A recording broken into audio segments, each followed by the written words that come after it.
T20 world cup Bharat जीत चुकी है। राम राम सभी को, गुड मॉर्निंग। कैसे हो? सुबह के 9 बज चुके तो हम खुशी का माल है, फाइनल भी है। आज तो मैं सिर्फ क्रिकेट का ही व्लॉग बनाऊंगा।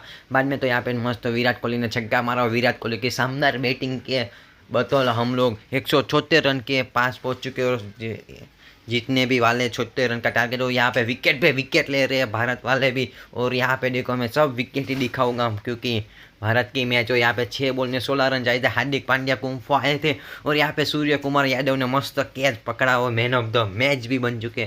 बाद में तो यहाँ पे देखो एक नंबर सूर्य कुमार के कैच की वजह से हम भारत भी जीतने वाले और सबकी बैटिंग भी बहुत अच्छा हुई थी। बाद में तो यहाँ पे फाइनली हम जीतने वाले और यहाँ पे हम जीत चुके और सभी की खुशी देखो। रोहित शर्मा के 17 साल के बाद भारत में मस्त वर्ल्ड कप की ट्रॉफी आई है और यहाँ पे सबकी खुशी। बाद में तो मैं बाहर आया तो सब लोग यहाँ पर नाच रहे थे, मज़ा आ गया। तो सोने में भी मज़ा आ जाएगा। और आपको ये मेरे लोग पसंद आया तो लाइक करो, शेयर करो, कमेंट